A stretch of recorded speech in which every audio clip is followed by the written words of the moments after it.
Welcome to the MFR Coaches podcast, where we talk about how you can create a six-figure MFR practice. I'm your host, Heather Hommel. Not only have I been practicing MFR for 11 years, I'm also a life and business coach, especially for MFR therapists. My goal is for you to understand how to get fully booked, how to talk to your clients, and how to make sure they understand what's possible for them with MFR treatment. I'm here to help you stop under-earning, overworking, and burning out. I'll lend support so you can create the MFR practice you've always wanted. Learn how you can do it too, even if you live in a tiny town, and even if you're just starting out, and even if you've ran your practice for years. Let's go.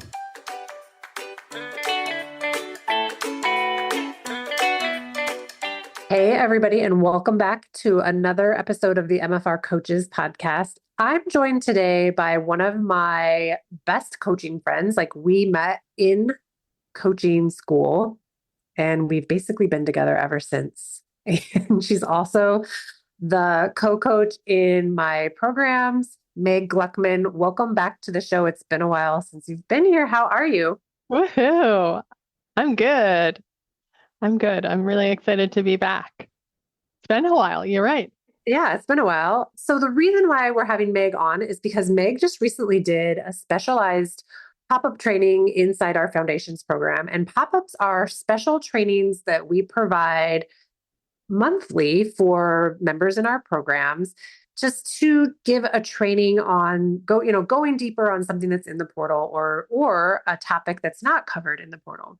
Now, Meg's life outside of my coaching program involves her coaching people that are going through divorce or who have gone through divorce and are now exploring the whole co-parenting relationship side of things. So recently she did this pop-up for MFR therapists who are going through divorce, who are divorced, who are co-parenting, on that spectrum of things. And I thought it would be important to bring up this topic to the larger audience of the podcast listeners and just kind of explore what it's like for you being a divorce coach, what it's like for you. What is the difference between going through a divorce without a coach and going through a divorce with a coach? These are kind of some good topics. So tell us everything. They're all good topics. And I should say, because I don't know when the last time you talked about what the co-coach does in the program, just in case anyone's interested in that as well. So my role within the MFR Coaches Foundation program is to support all the members and coach them both in our Facebook group on live coaching calls. And then like you were saying, on these pop-up calls, which are special topic calls. And then also in the private weekly coaching that folks can write in and I coach them on whatever they send in to us on a weekly basis too. So, and I have loved that. It's been over a year now that been in the program, but got to do some coaching even before that in the group coaching programs that you were doing before. And I love my MFR therapists. And even though I'm not an MFR therapist, I love y'all. But you have had MFR therapy. I have had MFR therapy and am a fan for sure. And you could probably sell MFR to anyone in any situation. I could really sell. Yeah. And I have sold it. Yeah, right. I have sold family and friends on getting MFR. Totally. I love it. That's awesome. Yeah. And so I think just like a little background, you and I had just been noticing a lot of folks, feel safe and feel comfortable within the group members to start sharing a little bit about what's going on in their lives outside of just their business. And folks were sharing that they were going through divorces, and it just kind of kept popping up. And folks had questions about the logistics or support or just extra struggles that they felt like were kind of taking away brain space, taking away their energy from their business while they go through the divorce. And like you said, in my private practice, I work with parents that are going through divorce, whether they're at the very beginning of it or somewhere in the middle of the process or afterwards trying to establish a good co-parenting relationship and routine. And so we thought, this will be fun. We'll do a pop-up, as fun as it can be to talk about divorce, but we'll do a pop-up on how to keep your business strong as you go through a divorce. And recognizing that the folks who might watch that kind of training or come to the class are going to be at all different points in their divorce. It was important for me to share some tips and strategies that would be helpful no matter where they were in the process. So one thing we talked about at the very top was deciding what issues were a short-term, a medium-term, and a long-term issue. And I think this is what gets folks stuck. We talk about overwhelm a lot in the foundation program, right? Where you think of all the things that you want to build your business, all the decisions, all the different strategies you could take, the marketing strategies, the what kind of packages to sell, all, should I do intensive? Should I offer equine MFR? Like all these different things, right? And what happens is we get overwhelmed by all the options to the point where we don't make any decisions. We're so kind of flooded that we can't move forward. And what's interesting about overwhelm is that it's super draining because our brain is spinning out over all these different possibilities, but we don't actually create anything productive. And so when I taught about this idea about dividing things into what's a short-term, a medium-term, and a long-term focus, it's about eliminating overwhelm. It's about making decisions so that we can move forward. So when someone is going through a divorce and they're also simultaneously trying to build their MFR business, it's really important to ask, okay, this thing that I'm trying to focus on right now, is it a short-term, a medium-term, or a long-term issue? While you're waiting for November's enrollment in the MFR Coaches Foundation program, why not get ahead? Join the waitlist now at www.themfrcoach.com/foundation. By signing up now, you'll get exclusive access to free training and valuable insights that could give your MFR business a head start. Don't miss out. Get on the list today. You'll be the first to be invited to my next free training and the first to have access to bonus savings and offers when we open doors to join in November. Go to www.themfrcoach.com/foundation to join the list. So I'll give you an example. Someone might be thinking about what their personal finance situation will be after the divorce.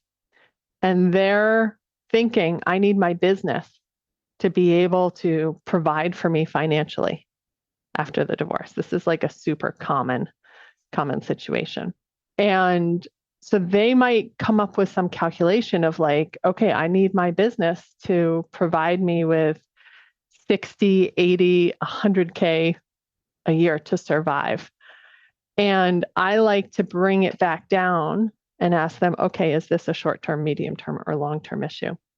Right? Because you have a lot that you're going through in your divorce. Short-term, which might be defined as like the process, like the divorce process, right? You might be going through the divorce process. You might not need that kind of income from your business right now. And what you might need is just to keep your business going. And you're kind of working out the financial division with your spouse. And then medium term, might be after the divorce is finalized and there's some period where you have some other financial support coming in, whether it's a little bit of child support or spousal support, or you're using savings or whatever. And so then you might need your business to just create maybe $40,000 a year for you. And then there comes a point where you do, in the long term, want it to be able to create 100K for you. And the idea with dividing it into these different timeframes is that there's a lot of decisions you have to make. There's a lot of things you have to focus on when you're going through a divorce, where you might not have 100% of your energy to put towards skyrocketing your business instantly. And it might be more helpful to be able to say, I am going to focus on that in 6 months or in a year, but right now, I just need my business to be steady. And also, I think being able to make your business steady ultimately creates the ability for you to create six figures or however much money you want in your business, right? Because you don't quit your business because you have this other big thing going on. What are your thoughts about people being able to do both? Like you could be starting your business and starting a divorce, which I know there are people in the program that are going through that. Like, can you do both? Yeah, you can totally do both. The key is there's going to be a lot of decisions that you need to make in both areas, Yeah. right? So it's like not just giving your attention to one, like it's like make a decision here in your business, now make a Yeah, decision here in your personal life. right. Yeah. Right. And so if you feel like you have the bandwidth to be able to make both buckets of decisions simultaneously, like, yeah, let's do it. Right. And what I think we've seen from a lot of different folks is that they just are strategic in timing things. Right. So they might say, okay, I'm in the heart of my divorce right now. We're going through negotiations, or it's, I'm moving, I'm selling the house. Like there's a lot of, as we call them, circumstances, right? But there's a lot of change happening in my personal life. My goal for my business right now is to see, 4 to 6 clients a week. And I just want to keep that steady right now. Okay, great. Like that's what your bandwidth is, right? Like you're not going to go out and be like, okay, I'm going to double the amount of clients I want and I'm going to raise my rate and I'm going to do all these other, Right. other Right. things. Yeah. It's like, that's the key. You don't have to do it all at once. right. And when we give ourselves permission that we don't have to do everything all at once, but that, like you're saying, our business, if we just keep at it, we have the solid foundation for it. And we believe, we really like internalize the belief that when I'm ready to really put the fire under this business, it's going to go, right? Then we can take care of the stuff that's really more pressing, some of those divorce decisions that might be super more pressing right now, knowing that we can give a lot more attention to the business once we make those decisions and once we kind of move forward. And also the opposite could be true, right? Like maybe you go all in on your business, you build it up and you create financial security for yourself, and then you decide to get a divorce. Yes. I've seen this happen quite a bit in the program, which is very interesting. I don't know if it's just demographically, we've got more women in the program, more women that maybe have never been in a financial position to make a decision to get a divorce. And then all of a sudden they find themselves very financially successful and able to make different decisions. I'm not saying join this program and then like get a divorce. That's not the point. But I think when you go from never being the breadwinner to all of a sudden, oh, I out earn my spouse now, like the power dynamic shifts. So maybe you start to see things like, oh, I'm actually like maybe not happy in this relationship, which I think also in general happens for MFR therapists after they start on this journey of healing. Like it's a physical and emotional healing process when you go through myofascial release. And what you liked before, what you tolerated before tends to change. And then you add on financial success on top of that. And all of a sudden, you make new decisions. So yeah, it's very fascinating to observe and very cool to be in the position of creating a program that helps people empower themselves to make whatever decisions they want, whether it's to stay married or get a divorce or make a lot of money or just make enough money to do the things you want to do. It's kind of awesome. So it is super awesome, right? And I appreciate that you bring that up, that it's kind of like folks becoming MFR therapists and then also growing businesses that provide them financial stability or financial security or financial independence.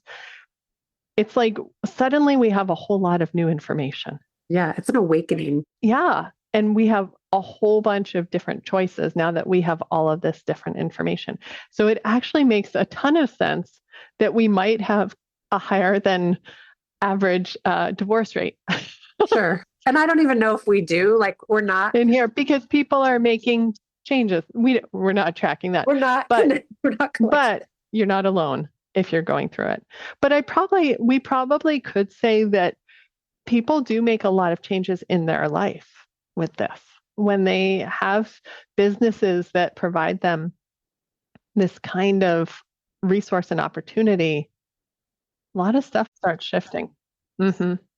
It changes dynamics. It changes power dynamics. It also changes quality of life dynamics. And I think too, there's a lot of people making different decisions about what they spend their money on and when they spend it and who they spend it with because they have so much more choice, right?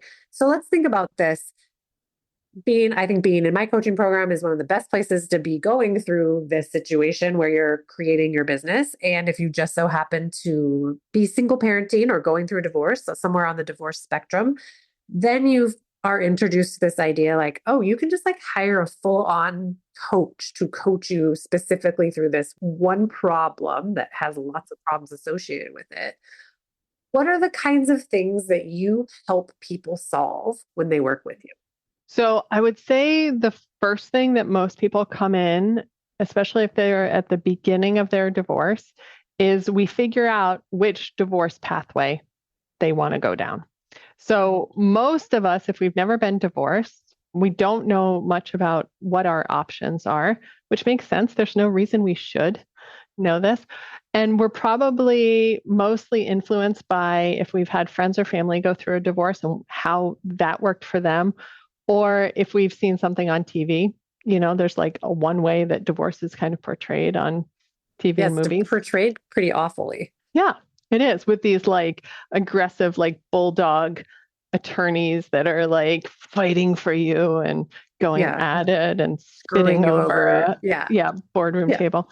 Yeah. So there's actually 7, and I won't go through all of them, but there's 7 different pathways that you can actually choose. And they vary in kind of your level of involvement and your level of control over the outcome. And so generally, I will start with folks and help them select which of those 7 different ways. And I'll give you the bookends of it, right? On one end, you and your spouse are sitting down across the kitchen table and you're using forms that you found online and you're dividing up assets, you're creating a parenting plan, you're making a parenting schedule and so forth. And you might get some advice from experts like attorneys or financial experts, but you're pretty much in agreement with most things. And so you just work it out between the two of you. It's a very amicable kind of situation, right? So we call that the kitchen table approach. And then at the far end is you're in a court trial, right? And the judge is actually deciding, here's how you're going to divide your assets. Here's what spousal support. Here's what child support. Here's what the parenting plan is going to look like.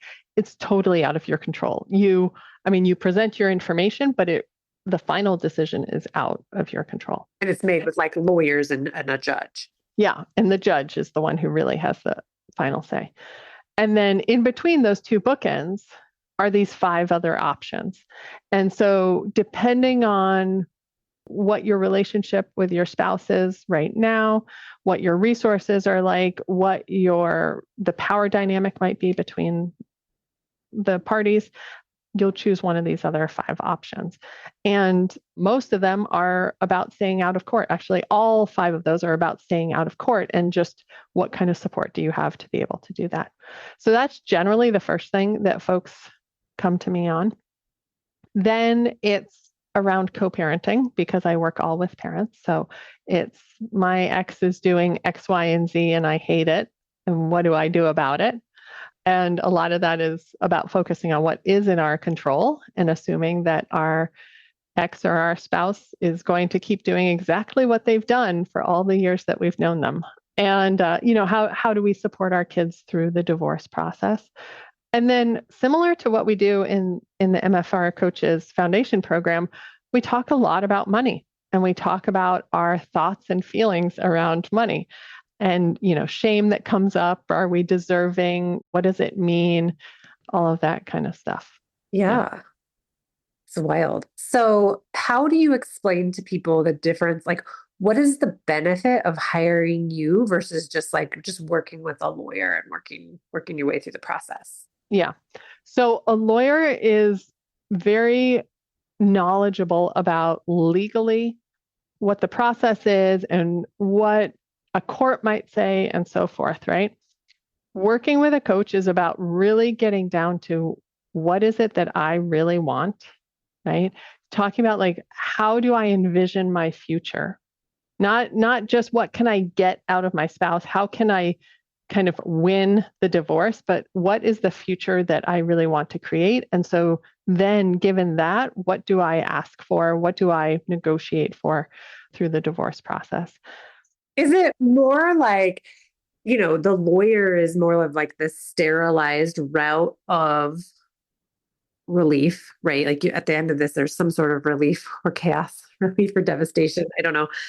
But when they work with you, they probably are also working with a lawyer to some degree, and then they get to decide their experience of the divorce and the actual outcome of the divorce, like how they're going to experience it. Because I would imagine that when you work with a coach, you're going to be more aware of what to expect. You're going to have, like, you would lay out for them, don't be surprised by A, B, C, and D. Mm-hmm. And when your spouse says this is how we're going to manage it, right? We're going to manage your mind around this so there's more neutrality around your experience of yourself in this divorce. Like, because I imagine for some people, they don't want a divorce, right? So then that makes it even more horrible of a horrible experience.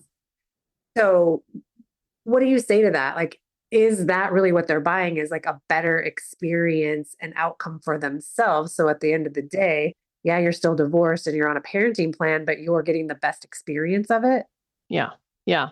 Sometimes I talk about like being able to not just survive the divorce process, but actually feel like you're thriving through the process. Like that's the goal, right? It's not like And happening to you. You're it's not happening to happening it. to you. You're not being attacked, right? But you are actually in control. You're feeling grounded. You're feeling at ease. You're sleeping well at night. Like no matter what your ex is doing, no matter what they are saying, like you can go through this process and sleep well at night, which Yeah. also means that you can support your kids in the Yeah. best way, like in how you want to be Yeah. supporting And them, still right? run your business and support your And business. still run your business, right? So, but what it is about, and you hit on it, right, is about awareness of our emotions, what's triggering our emotions, and then how do we bring safety to ourselves, to our nervous system, turn down the dial, right? So that we can feel more at ease, more calm most of the time, right? There's still going to be things that trigger us, but can we then notice that we've been triggered and have strategies to be able to ground ourselves, right? So, for example, a lot of my clients will do a session before they have a either a co-parenting meeting or a mediation or a meeting with their spouse to work through some negotiations. And we'll talk about like, what are they concerned about? What do they think their spouse is going to say during this meeting? And let's go through these worst case scenarios so that you can de-escalate everything and you're not surprised by anything that comes up in the meeting. And you have goals for the meeting. You know what you want to get out of the meeting so that you're not going into it so full of fear and tense that you are willing to agree to anything because you just want to get out of that feeling. And instead, you're going in feeling, I might feel a little jittery, right? Because this is big stuff, but I got my back. I feel grounded. I feel calm. And I'm not going to be surprised what my spouse says or does. Yeah. I'm not going to be surprised. And I'm not going to agree to anything just to get out of this feeling, right? So I think that is one of the biggest gifts of working with a coach is that when folks don't like how they feel during the divorce process, they want to get out of it as fast as they can. And what that means is you agree to things that don't have a long-term durability to them, right? They're not long-term sustainable for you, or they're actually not even in the best interest of the kids, but you just agree to things because you want to be done with this thing. Yeah. You just want it to go away. Like, let's just get past. Yeah. And so one of the questions I ask everyone on their intake is, where are you on letting this process take as long as it needs to take? Are you like 1, like, no, get it done as fast as possible? Or are you at 10, I'm totally full of ease, like this can take however long it takes, right? Because the more that we are able to be at peace and at ease with it, which partially means having conversations with me about, well, what do you need during the process to be able to like do you don't that? have to come in at a 10, right? Like you could come No, in you at a don't come in 1 at a and 10. you could working with you can get yourself to a 10, which I think is I want to point this out for people because I don't think people realize like you can literally hire a coach for any need that you have in your life. And while we were specifically talking about like hiring me to be your business coach, if you're an MFR therapist, hiring Meg in addition to me, if you are an MFR therapist going through a divorce, like it's really what you're buying is a more easeful experience of whatever you're going through, right? Business, divorce. Like, for instance, my child is getting ready for college applications. I hired a college application coach. It's made it so much easier and less stressful, right? So, if you want to have a less stressful, less activated, probably a situation where you actually save money, I would imagine like clients that are more neutral that are working with you are making better financial decisions and they're also making better decisions overall long term about how they're going to do these things. They're actually saving money by investing upfront with working with you. Yes, absolutely. And even short term, they're saving money because they're not using their attorney to do to process their emotional processing, right? Which they're not even equipped to do. They aren't equipped to do, but they're happy. I mean, they're happy to charge you $500 an hour. Yeah. Yeah. There's a lot of good attorneys out there who don't want to run the clock, but that is actually a term that litigation attorneys will use, which is like, I'm letting her run the clock, which is coming to them to emotionally process things or to even just like work out what your options are versus coming in saying, this is what I want. How do we get this? Right. And then them saying, okay, that's a reasonable ask. That's not a reasonable ask. Here's what we should do. Here's the strategy. Yeah. So then you're using your attorney like for attorneying and you're using you to process and create the plan and create the questions. So like you're in and out with the really expensive attorney questions. Yeah. Yeah. So valuable. Like it's such a valuable thing to be doing. I mean, I could save you. I mean, I would say how much do you think that saves a person? I mean, hiring you thousands of dollars. Like if you think it's like $100,000? It really depends on what kind of divorce process they're going through. Yeah. But easily thousands. In the grossest of occasions. I mean, like I just had like a real estate lawyer and was like asking questions. And before we ever even got to solving my problem, like I had spent $5,000, like I had to stop the process because the process of asking questions was too expensive. Yeah. Yeah. Yeah. The most expensive. So there's a few categories of divorces that should totally go to court. Like that it is the most appropriate, especially when we're dealing with undiagnosed or psychological problems. Yeah. Yes. Things that folks aren't taking responsibility for. So whether it's mental health issues, substance abuse issues, if there's domestic violence that isn't being taken care of and so forth, it makes sense. And there's some personality disorders that like it's totally the right place. But there's a lot of folks that end up going that way because their emotions are driving them. For sure. And not because those are the issues. Right. And when in your life did someone teach you how to, process your emotions? Like we learned this in coaching school. Up until then, we were wild Americans out there not managing our emotions, right? And we didn't even know that was a thing. Yeah. So you learn it from working with a coach that's also learned this process. That's why people that work with us in the business program are so successful at their business because they've learned this tool of managing their emotions. So they're no longer like at the mercy of if a client shows up or says or does the right thing, their day is not dependent on that. So yeah. And I want to just point out that like when we talk about managing our emotions, we aren't being Pollyanna about this. This doesn't mean that we're trying to always be happy, positive, go lucky, like joyful kind of thing. No, we are not. That's not us, right? What it is being able to really recognize, okay, this is what I'm feeling right now. And I know why I'm feeling it because I know what I'm thinking right now. And I get to choose if I want to keep feeling this way right now, because I like to say there's always a time and place like for every single emotion. Like somebody does something that really makes you angry, like you get to be angry, right? Absolutely. Like, It doesn't mean they're responsible for your anger, right? but there might be a totally appropriate time, or like, you hear your kid fall in the other room and they start crying and you feel scared. Totally appropriate to feel scared because that's motivating you to go take some action, right? And go see that they're okay. But so often the emotions that we're having aren't helping us. Like they're not actually creating the results that we want. And so when we learn how to manage our emotions, then we can redirect ourselves when they're not being helpful.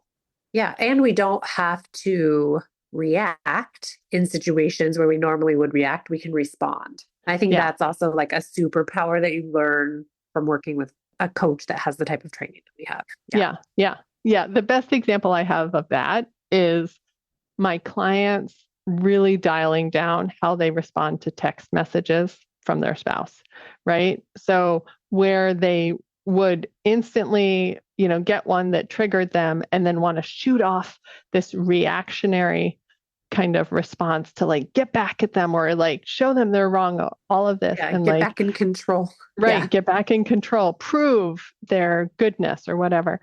And us getting to a place where it's like, no, we can just like leave it. We can have little or no response to that text. And then we can decide when we're ready how we want to respond, if we want to respond. Yes. That's really good. Really, really good. And probably overall, very helpful for those kind of volatile relationships where it's never going to get better if you keep just doing this react, react, react, react, react, react. Someone says this and I react. And you feel better overall. You still might be triggered by that email, or that text, but not having to react or respond is just this out of this world superpower. Yeah. Yeah. And I think coaching is so helpful here because it doesn't mean you're condoning what they wrote. It No. doesn't mean that you are saying, well, they win or whatever, Yeah. right? But it's about prioritizing how you're feeling, right? And choosing how you're going to respond instead of essentially Reacting. letting them control you. Yeah. Yeah. Or letting them be wrong about you. I think the episode that airs before this episode is an episode all about letting people be wrong about you and not having to have the final word, like not having to prove that they're wrong. Like just let them be wrong. It's fine. You don't have to agree. Right. There you go. It's so unnerving. But it's very valuable, right? To not have to argue because you can't argue with everybody. It's so much. No, it's totally draining. Yeah. And you've got a family to raise and you've got a business to keep businessing. Yeah.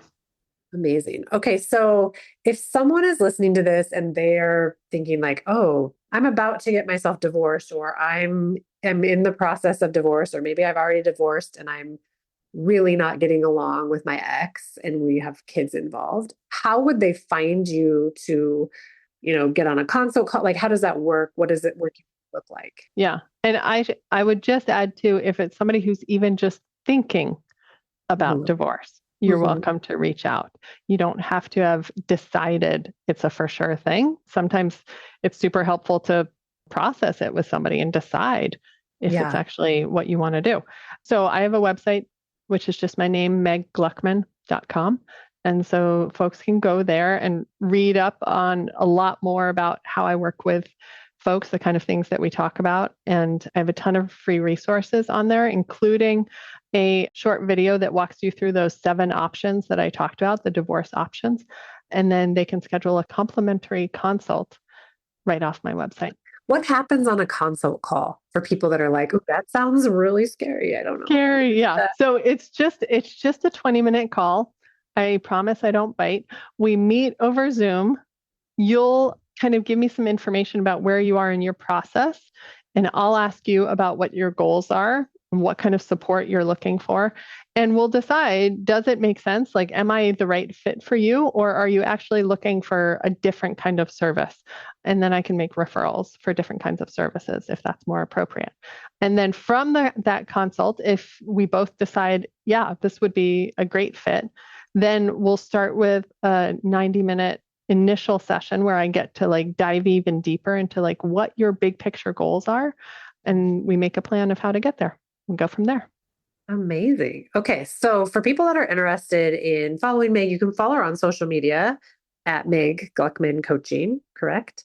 And then it's meggluckmancoaching.com or just just meggluckman.com. Okay. And that's meggluckman.com. Just want to make it clear for everyone. So good. Thank you. To find the right person. But yeah, and if you are listening to this and you have a friend that's in this situation, or you know someone who knows someone, send them Meg's way. No harm can be done by just listening. And you also have a podcast. I know it's in hiatus right now, but there's episodes available that people can listen to. What's the name of your podcast? Yeah, there's 100 episodes. It's called Welcome to the Other Side, and it's all about helping parents that are going through divorce and what I think of as the other side once you finish divorce and you're co-parenting, life beyond. Yeah. Why did you get into this?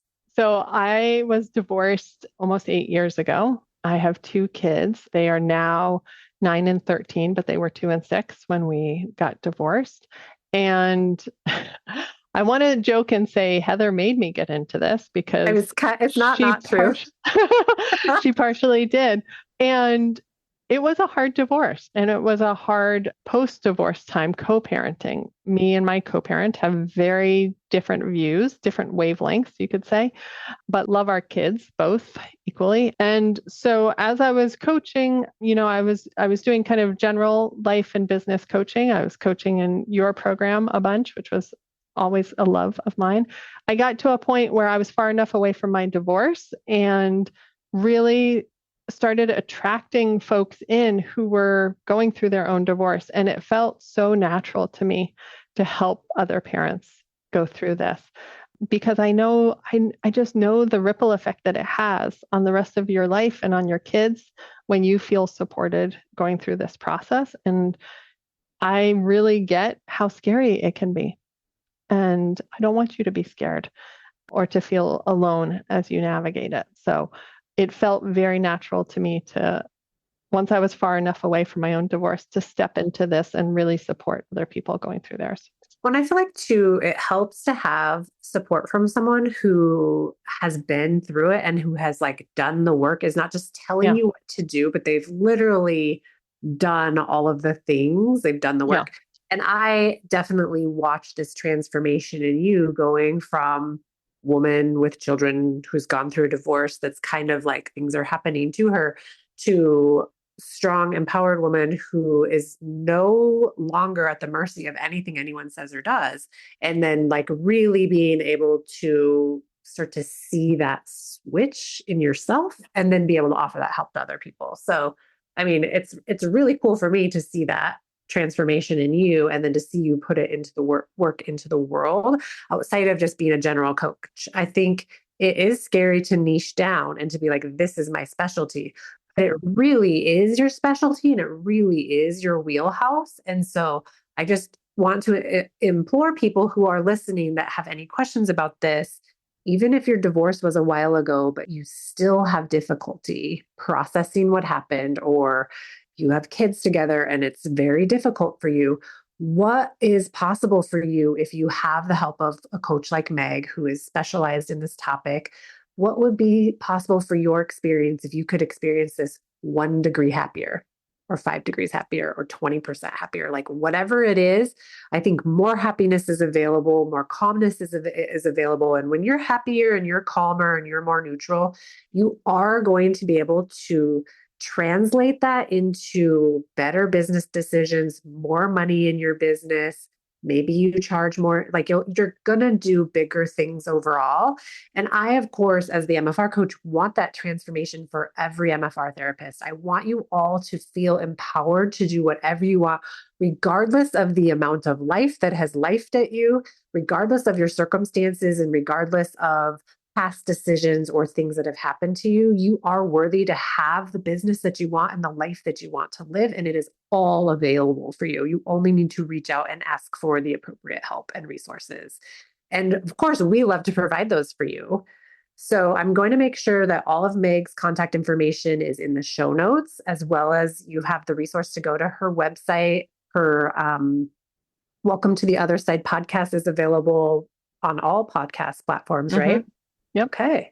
Anything else you want to say before we wrap up? Oh, I love you so much, Heather, and I love being in this program. And this is just joyful for me to be able to talk about this and support all the MFR therapists in yet another way. Yeah, it's fun. It's fun to be able to do this. And like, who knew? Who knew? Look at us. Like, we are so funny. I just remember like our first day of coaching school, we showed up and we're in this group of, I don't know, how many people were in our class? Like 12, I think. 12 people. We're all on Zoom. It's in the middle of the pandemic. You know, it was so serious. It was very serious. It was very serious. And Meg passed the very first, she was the only one of 12 people that passed the first test. And I have to tell you guys, I failed. And like that failure was something else for me. It was so difficult. And then from then on, I was like, Meg is the smartest person in the world. And I think we were friends from then on. Like, it was so, I don't know why that's like such a like memory for me, but yeah, I just have to think like, look at us now. We would have never met had it been for that class. And we've been together ever since. Yep. I love it. In some sort of capacity. Meg has watched me literally birth every version of this coaching program from one-on-ones to what it is today. Yeah. Yeah. It's so awesome. And she used to do my social media. I did for a little bit. And she still does reels. If you see a reel out there, Meg has probably produced it. Oh my gosh. All right. Well, we do have a lot of fun. We do have a lot of fun together. We do have a lot of fun. We keep it fun. Yes. Yeah. All right. Well, thank you for being here. Everybody check out those show notes. Look for Meg on social media. Check out her website. Find her podcast. And we'll see you next week on another episode of the MFR Coaches Podcast. Bye for now. Thanks for joining me today. If you enjoyed today's episode, please take a minute and rate and review the podcast. I appreciate it. For more information, please follow me on Facebook and Instagram at The MFR Coach. And check out my website, www.themfrcoach.com for more information. If you are currently not working 20 hours or less and making six figures in your MFR business, I want to help you change that. Make sure you tune into the show and get on my email list so you never miss out on important trainings and information. To be the first to find out when we are enrolling next for my 12-month Business Foundations coaching program, get on that email list at www.themfrcoach.com/join. Inside this program, you'll learn how to raise your rate, overcome objections, and sell MFR. You'll become the MFR therapist that never under-earns and never burns out. It's up to us to make MFR mainstream, and it starts with you and your successful MFR practice. See you next week.